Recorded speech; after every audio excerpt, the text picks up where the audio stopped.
If I have a .co.uk and a .fr, will redirecting the France affect my SEO? I want to target two countries, let's say the UK and France for my service. Right now, I only want to target the UK, but I'm looking to expand to France in the future. Should I buy both domains and just redirect France to the UK domain for now? Okay, so in his current situation, yeah, there's no problem with that, right? A lot of folks have multiple domains and they just forward them all to their main website, and they can either be kept for things like future expansion, they can be kept for things like marketing purposes, like maybe you put this unique URL on a postcard. Maybe you do it in advertising. So, you know that anything that comes from there is coming in because of this advertising. Or if you put the unique domain on like a postcard that you're sending out to local, homeowners, for example, then if they visit that page, it came in because of the postcard. Lots of reasons why you might have domains, even if you're not going to actually have any content on them right now. So there's no impact from an SEO perspective, really, to have the .fr. Now, sometimes if you have like an exact match domain that's sort of, unique, not very generic in terms. And by exact that match domain, like, if you're a Tampa dog trainer, if you had tampadogtrainer.com or tampadogtrainer.net or .org or whatever, and you were forwarding it to the other ones, sometimes it can have a little bit of value for SEO for that specific keyword, but usually not much or not much at all. So no problem doing that now. However, if he is going to go ahead and do an expansion and at some point open up the .fr version of the domain, assuming it's the same primary domain. So again, tampadogtrainer.co.uk, and again, obviously you wouldn't say Tampa, but and then having tampadogtrainer.fr, right? So it's good to have that same in front of the dot whatever, so that it's consistent, right? And then you have to make sure that you're using what's called the href language tag, hreflang, and specifying that you have an equivalent version of a piece of content that's on the UK page over on a French page. And you have to reference that. So let's say you have a obedience training page on UK. Well, assuming you're also going to have an obedience training page on the French site, and they basically are the same thing. They're the equivalent of one another, but one's in French and one's in English. Then you have to make sure that you're using this href language to say, okay, this page here is that I'm on, the obedience training. This is my UK page, but I have an alternative page that's French in nature that you can find over here. And that would point to the obedience training page on the FR site. And then on the FR site, you have to have the same thing, meaning the FR site for obedience training says, yep, this is my French version. And then I also have an equivalent English version over on my UK site, which you can go find over here.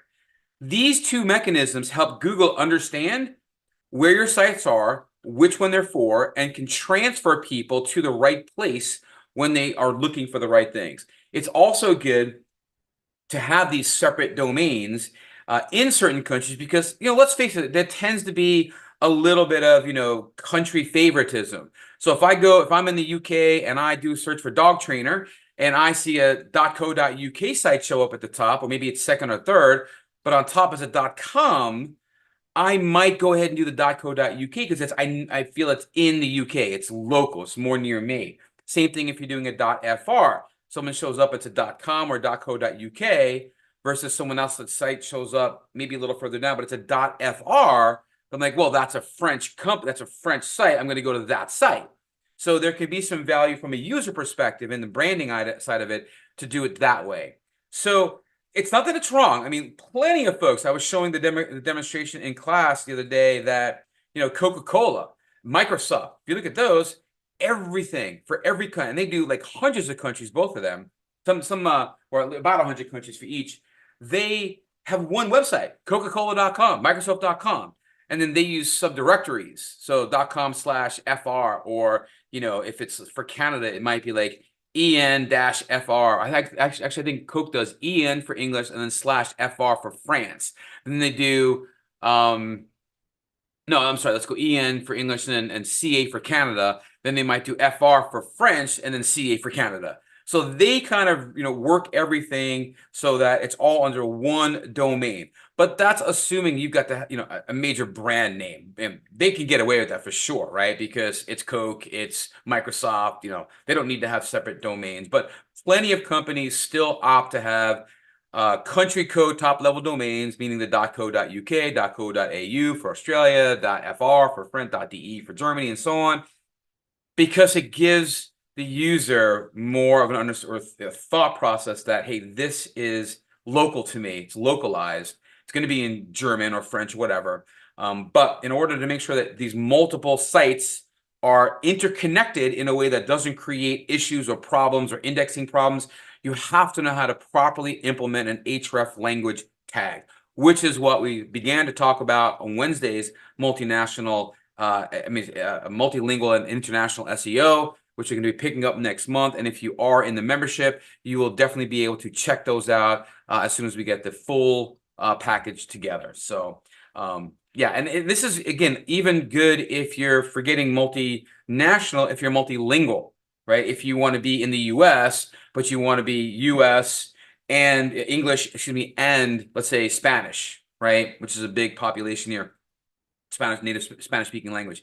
So that's also important. You also need href languages there too, because you can reference an equivalent page in Spanish or French on your website, or an equivalent page on another associated website that's a different .co whatever.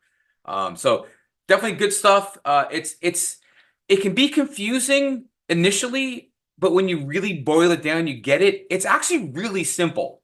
I mean, it really is. It's just this page is equal to this page, and we have to reference each ourselves. So if I'm on page A, I have to make sure I'm saying this is the the English equivalent, page A, and here's page B, which is the French equivalent. Here's page C, which is Spanish. And on Spanish page, you say here's page C, which is the Spanish page, and here's page B and page A. They all are equivalent, and you just have to make sure that Google understands that all three of those, or whatever number of different languages you've got, are represented by languages and or countries, and then you can sort of dole out the juice so Google knows who to deliver, which page to deliver to the right person.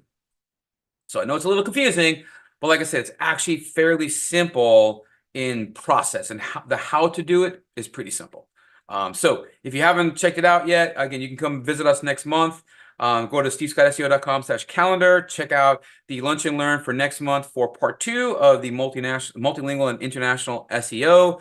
And we're going to give you a lot of samples just like this one that asked up. We're going to talk about a sample just like this.